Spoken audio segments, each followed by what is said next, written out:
بسم اللہ الرحمن الرحیم نحمده ونصلي على رسوله الکریم اما بعد۔ محترم بھائیوں، بزرگوں اور دوستوں، آج ہم نے اللہ کے فضل و کرم سے 16ویں تراویح مکمل کی، جس میں ہمارا 19واں پارہ ختم ہوا۔ کل ہم نے 17ویں پارے کے اندر جو 2 صورتیں ہیں، اس میں جو پہلی صورت ہے سورہ انبیاء، حضرت ابراہیم علیہ السلام کا واقعہ سنا تھا، حضرت ایوب علیہ السلام کا واقعہ سنا تھا۔ 17ویں پارے کے آدھے سے جو دوسری صورت شروع ہوتی ہے سورہ حج، اس کی پہلی آیت میں اللہ تبارک و تعالی فرماتے ہیں کہ یا ایھا الناس، اے لوگو،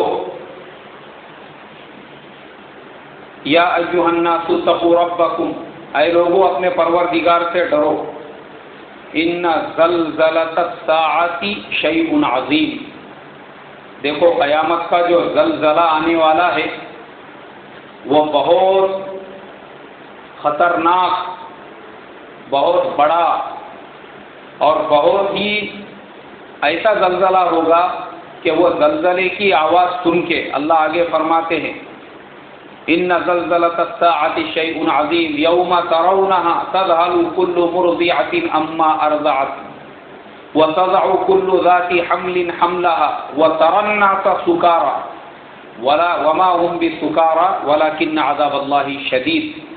اللہ فرماتے ہیں کہ قیامت کا جس وقت میں زلزلہ آئے گا، وہ زلزلہ سننے کے بعد میں ہر دودھ پلانے والی عورت اپنے بچے کو بھول جائے گی، ہر حاملہ عورت اس کے زلزلے کی وجہ سے اپنے حمل کو چھوڑ دے گی، اور تو دیکھیں گا کہ لوگوں کو وہ نشے کی حالت میں، جیسے شرابی آدمی، نشے والا آدمی کبھی ادھر لڑک رہا ہے کبھی ادھر لڑک رہا ہے، یہ حال ہر انسان کا ہوگا قیامت کا زلزلہ سننے کے بعد میں۔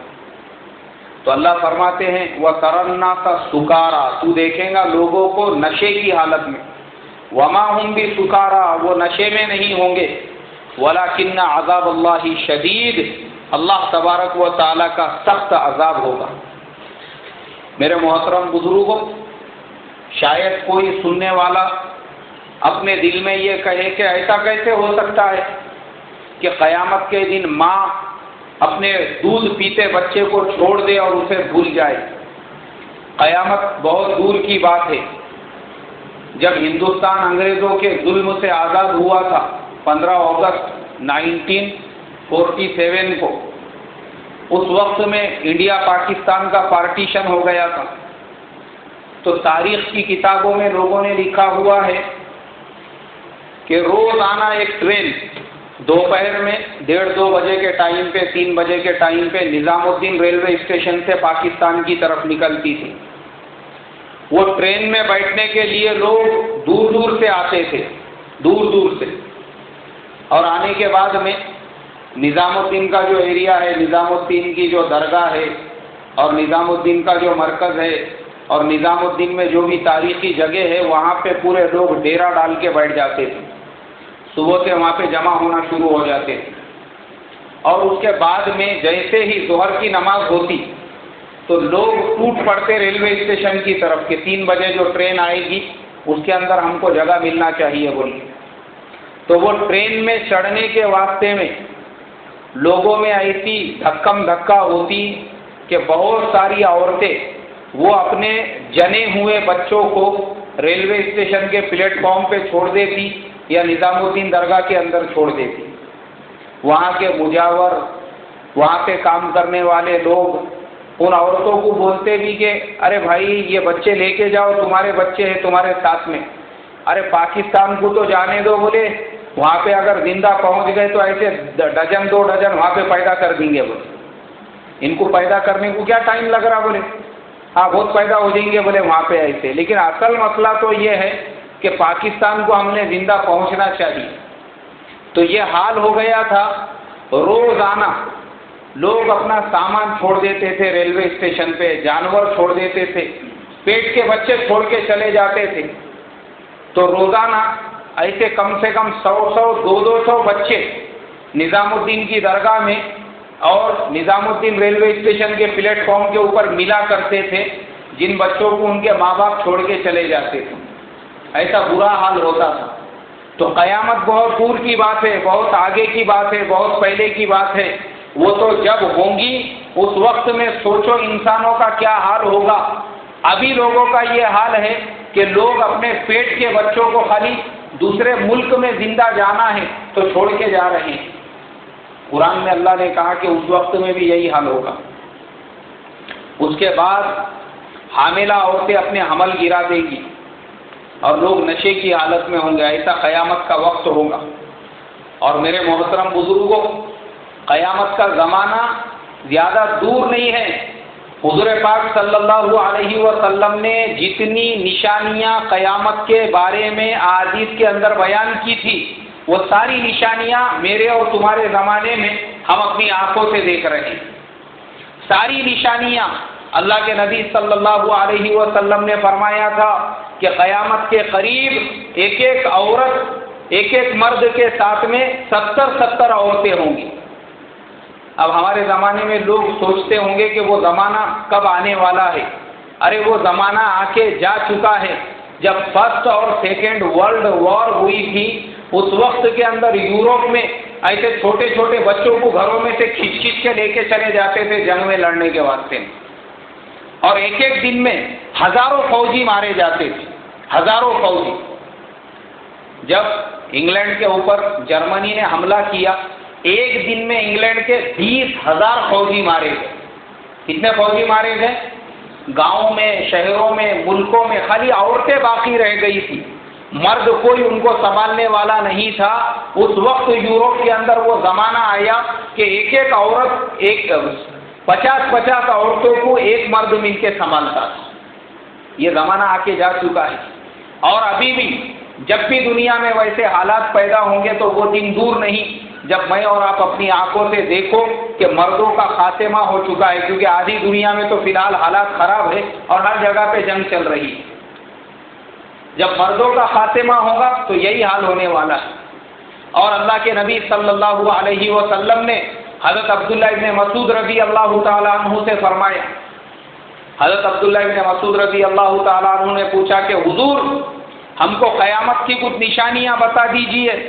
آپ صلی اللہ علیہ وسلم نے فرمایا کہ اے ابن مسعود، قیامت کی بہت ساری نشانیاں ہیں کہ جب قیامت قریب آئیں گی تو دیکھیں گا کہ بچے اپنے ماں باپ کے قابو میں نہیں رہیں گے۔ کس کے قابو میں نہیں رہیں گے؟ ماں باپ کے قابو میں نہیں رہیں گے، بغاوت پہ اتر جائیں گے۔ اور آج یورپ اور امریکہ میں یہی حال ہو چکا ہے۔ وہاں پہ آپ بچے کو مار نہیں سکتے، وہاں پہ اگر بچے کو ماں باپ نے جھڑک بھی دیا تو وہ بچے نے پولیس کو فون کیا، پولیس آ کے فوراً ماں باپ کو لے کے چلے جائیں گے۔ ہمارے ہندوستان کے ایک ماں باپ چنئی کے رہنے والے، وہ ایک یوروپین کنٹری کے اندر کمپیوٹر انجینئر تھے۔ انہوں نے اپنے بچے کے اوپر ایسی سختی کی، سختی کرنے کے بعد میں وہ بچے نے پولیس کو فون کیا تو جو باپ وہاں پہ کمپیوٹر کا کام کرنے گیا تھا، وہاں کی جیل میں ابھی چکی کا کام کرنا پڑ رہا ہے۔ دونوں ماں باپ کو اٹھا کے انہوں نے جیل کے اندر ڈال دی، وہ بھی کتنی سزا؟ 8 سال کی سزا۔ انہوں نے بچے کو مارے نہیں، چوری نہیں کیے، ڈاکہ نہیں ڈالے، صرف اپنے بچے کو جھڑک دیے۔ کیا کیے انہوں نے؟ جھڑک دیے۔ اللہ کے نبی نے 1450 سال پہلے فرمایا تھا کہ بچے تمہارے قابو میں نہیں رہیں گے۔ آج وہ زمانہ ہمارے سامنے آ چکا ہے۔ پھر فرمایا کہ اے ابن مسعود، جب تیزاب کی بارشیں ہونے لگے تو سمجھ جانا کہ قیامت آنے والی ہے۔ آپ کو معلوم ہے، میں آپ کو کسی جاپان، چائنا، امریکہ کی بات نہیں بتا رہا ہوں۔ ہمارے مہاراشٹر کے اندر پنویل کے پاس میں ابھی 6 مہینے پہلے تیزاب کی بارش ہوئی۔ ارے معلوم ہے کہ نہیں کسی کو؟ کوئی اگر نیوز پیپر پڑھتا ہوگا شاید اس کے ذہن میں ہوگا، ہرے کلر کی بارش ہوئی۔ اور اس کے علاوہ کچھ علاقوں کے اندر ایسی ہی کیمیکل کی بارش اللہ تعالیٰ نے بارش کو برسائی۔ دور کی بات نہیں بتا رہا ہوں میں تمہارے کو۔ وہ آج ہم اپنی آنکھوں سے دیکھ رہے ہیں۔ اللہ کے نبی نے فرمایا تھا، اے ابن مسعود، جب تیزاب کی بارش ہونے لگے تو سمجھ جانا قیامت آ گئی۔ آج ہمارے زمانے میں تیزاب کی بارش ہو رہی ہے۔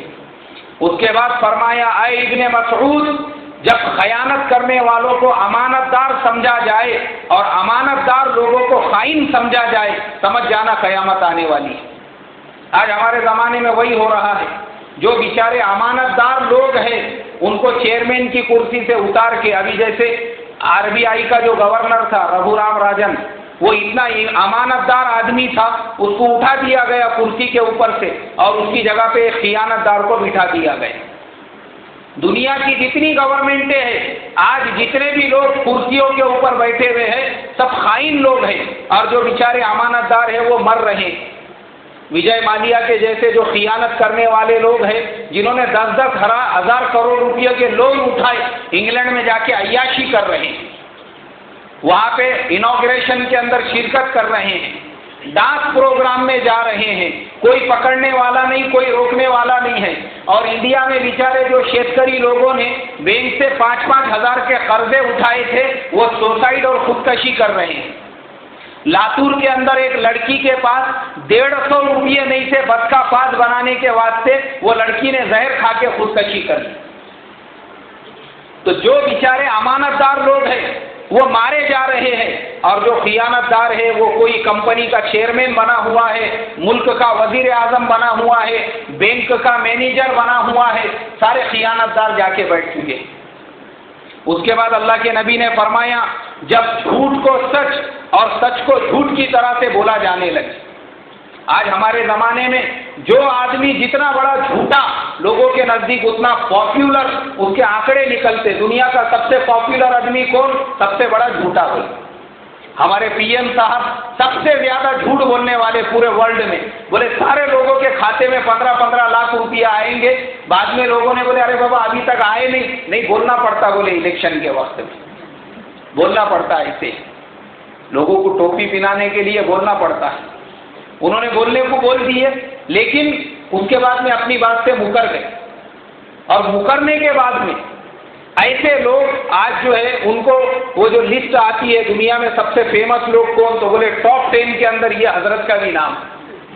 اس سے بڑھ کے دنیا میں یعنی اللہ کے نبی نے فرمایا، سچ بولنے والوں کو جھوٹا سمجھا جائے گا، اور جو جھوٹ بولنے والے ہیں جتنا بڑا جھوٹا اس کو اتنا ہی اچھا آدمی سمجھا جائے گا۔ اور میں آپ کو مثال دے کے بتاتا ہوں کہ ہمارے یہاں پہ جھوٹ بولنے کی باضابطہ ڈگریاں ملتی ہیں۔ جو لوگ MBA کرتے ہیں ان کو بزنس کا MBA نہیں کرایا جاتا ہے، ان کو یہ سکھایا جاتا ہے کہ یہ کچرا ہے، یہ گوبر ہے، یہ کیا ہے، یہ ہاں تم کو اس کو مارکیٹ میں فیئرنیس کریم بول کے بیچنا ہے، تم اس کو کیسے بیچو گے، اور ان کو دیا جاتا ہے گوبر پیک کر کے ایک پیکٹ کے اندر کے، جاؤ جو جس سے زیادہ گوبر کے پیکٹ بیچے گا اس کو اتنے ہی زیادہ مارکس ملیں گے اور اتنا ہی بڑا اس کو گریڈ ملے گا۔ یہ ہمارے زمانے میں ہو چکا ہے، جو اللہ کے نبی نے 1450 سال پہلے فرمایا تھا۔ اس کے بعد فرمایا، جب مواصلات تو بہت ہوں گے لیکن پڑوسی کی کس کو خبر نہیں ہوگی۔ دیکھو یہ حدیث بہت غور کرنے کی ہے۔ اللہ کے نبی نے فرمایا کہ کمیونیکیشن آپس میں اتنا ہوگا لیکن پڑوسی کی خبر نہیں ہوگی۔ آج ہمارے زمانے میں سیٹلائٹ کے ذریعے سے ہر گھر میں ٹیلی فون آ گیا ہے، ہر انسان کے پاس میں موبائل آ گیا ہے، ہر ایک کے گھر میں ٹی وی آ گئی ہے، جس سے پوری دنیا میں کیا ہو رہا ہے اس کی خبر ہم کو یہاں بیٹھے بیٹھے ہیں، لیکن پڑوس میں کیا ہو رہا ہے پتہ نہیں ہے۔ پڑوسی کے گھر میں کھانا ہے نہیں ہے، پڑوسی فاقے سے ہے نہیں ہے، بعض گھروں میں پڑوسی مر کے جب سڑ جاتا 8 دن کے بعد آزو بازو والوں کو پتہ چلتا ہے کہ ہمارے بازو والا مر گیا ہے بول کے۔ ابھی رمضان سے پہلے واشی کے اندر جو کرشی اتپن بازار سمیتی میں ایک کلاس 1 کا آفیسر تھا، کسی ٹینشن میں اس نے خود بھی خودکشی کر لیا، بچوں کو ان کو بھی زہر کھلا دیا۔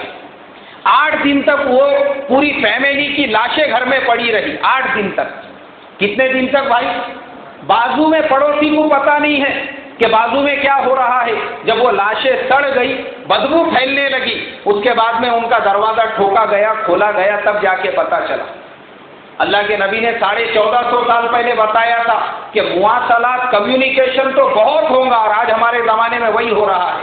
لوگ ہر ایک سے کمیونیکیشن کر رہے ہیں، واٹس ایپ پہ کمیونیکیشن چالو ہے، فیس بک پہ کمیونیکیشن چالو ہے، ٹی وی پہ کمیونیکیشن چالو ہے، پوری دنیا سے کمیونیکیشن چل رہا ہے، لیکن پڑوس میں کیا ہو رہا ہے اس کی خبر نہیں۔ اس کے بعد اللہ کے نبی صلی اللہ علیہ وسلم نے فرمایا، جب حکومت قوم کے سب سے ذلیل انسان کے پاس ہوگی، قوم کا سب سے ذلیل، سب سے گھٹیا، سب سے گرا ہوا انسان جب تمہارا سردار بنایا جائے گا، اس وقت سمجھ جانا کہ اب قیامت آنے والی ہے۔ آج ہمارے زمانے میں کیا ہوا ہے، جو قوم کے سب سے رذیل لوگ تھے، جن کے اوپر بڑے بڑے الزامات ہیں، جو بڑے بڑے جنہوں نے جرم کیے ہوئے ہیں، وہ آج ملکوں کے بادشاہ بن کے بیٹھے ہوئے ہیں۔